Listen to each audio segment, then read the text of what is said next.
ازيكم يا اغلى متابعين في الدنيا، يا رب تكونوا بالف خير. تعالوا بقى النهارده كده نعمل رول لحمه مفرومه محشي بالخضار، حاجه كده جميله ويشرفك قدام ضيوفك، وكمان هنقدمه مع رز ابيض وحبه شوربه كده، وهيطلع معاكي بالشكل والجمال ده. شايفين شكله تحفه.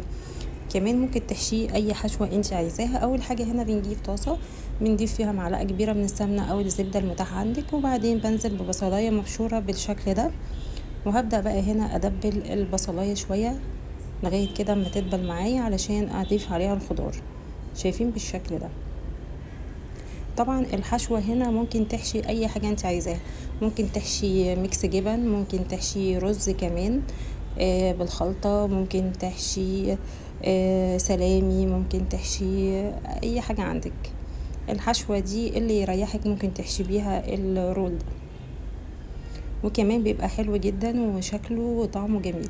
اول حاجة بقى هنا كده بنرش كمان معلقة صغيرة من الفلفل الاسمر زي ما انتم شايفين كده، وبعدين بنقلب كمان حبة البصلة.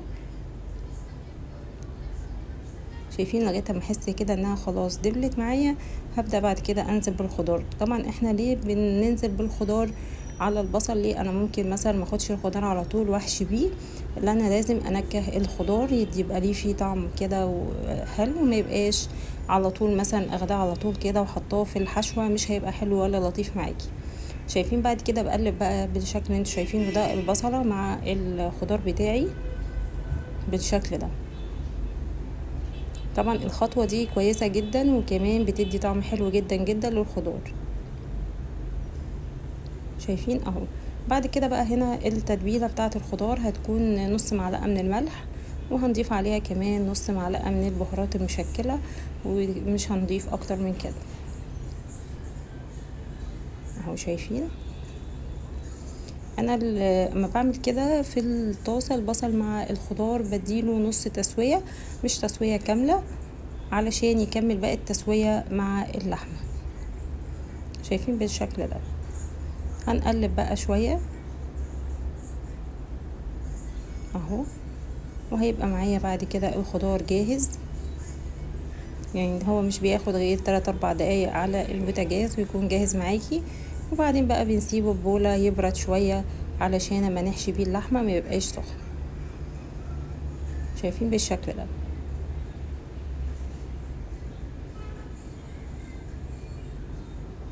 اهو، كده خلاص جاهز معايا.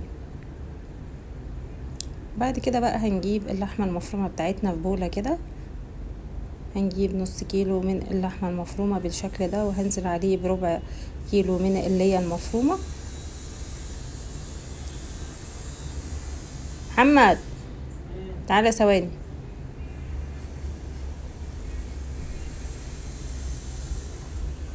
هعمل مش عارفة لو ولا كلوز، لو عملت كلوز هيقفل صح.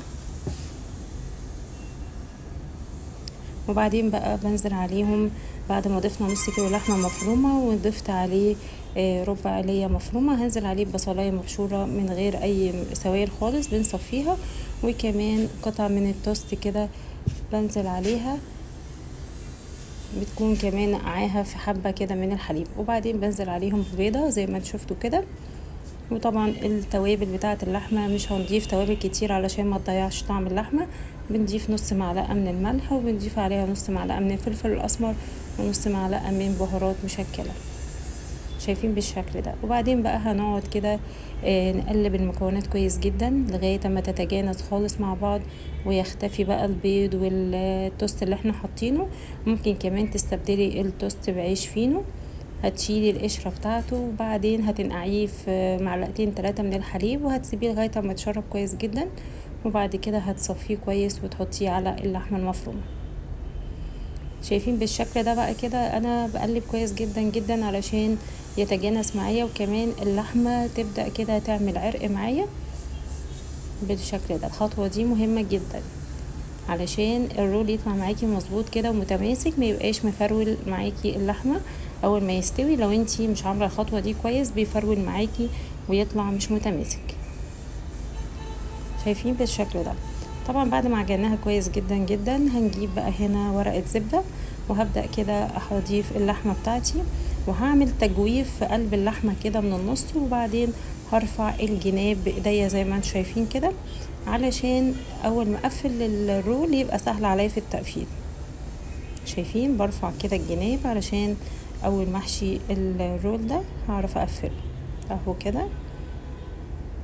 دي خطوة مهمة، وبحاول بقى ان اعمله اسطواني كده شوية علشان ياخد شكل الاسطوانة بالشكل ده.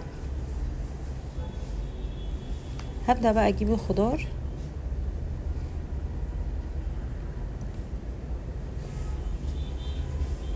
شايفينه احشيه كده الخضار بالشكل ده. هضيف بقى الكمية المناسبة اللي انا عايزاها، ممكن كمان مع الخضار اضيف حبة جبنة موتزاريلا هتبقى برضو حلوة جدا. شايفين بالشكل ده. انا ما كانش عندي جبنة موتزاريلا فضفت على طول الخضار اهو. طبعا زي ما اتفقنا اي حشوة ممكن تضيفيها يطلع جميل جدا معاكي. ببدأ بقى كده الم الرول من الجناب زي ما انتم شايفين كده اهو، وبقفل يعني انا بلم من الجنبين. بعد ما بنقفله بالشكل اللي انتوا شايفينه ده، طبعا بتكوني مسخنه الفرن قبلها ب10 دقايق علشان تبقى سخنه معاكي، ومشغلها من تحت بس، ومشغل عليها المروحه. لو ما عندكيش مروحه يبقى من تحت كفايه.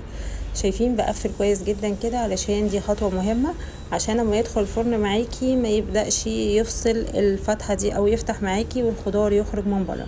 شايفين اهم حاجه. بعد كده بقى بنجيب اهو شايفين بنلف بقى كده الورق الزبدة زي ما انتم شايفين. طبعا مهم ان انتي تضيفي ورق زبدة قبل الفويل علشان ما يضركيش ولا يضر اولادك. شايفين بناخد بقى كده الرول بنلفه كويس جدا، وببدأ اضغط كده من الجناب واقفل كويس علشان ياخد الشكل الاسطواني معايا بالشكل ده من الجنبين اهو. وبعدين بضيفه بقى في ورق الفويل وبحطه في قلب صينية وبندخله الفرن. شايفين بالشكل ده. بعد بقى ما هنا دخل الفرن واخد تقريبا ساعة الا ربع، بعد ما خرج ابتديت كده ضفت عليه معلقة صغيرة من الصلصة مع رشة من الملح والفلفل، وحطيته في الفرن تاني لغاية ما اخد اللون ده طبعا تحت الشواية. وبعدين بقى ابتديت اقطعه شرايح بالشكل اللي انتوا شايفينه ده. طبعا هو كان سخن فياريت بقى تسيبي الرول يبرد شوية وبعد كده تقطعيه علشان ما يفرولش معاكي. شايفين شكله حاجة كده جميلة. عايزة اقول لكم شكله وطعمه كان خطير جدا. شايفين اهو. اتمنى بقى لو عجبكم الفيديو ما تنسوش تعملوا لايك وشير وتشتركوا في القناة علشان يوصلكم كل جديد. باي باي.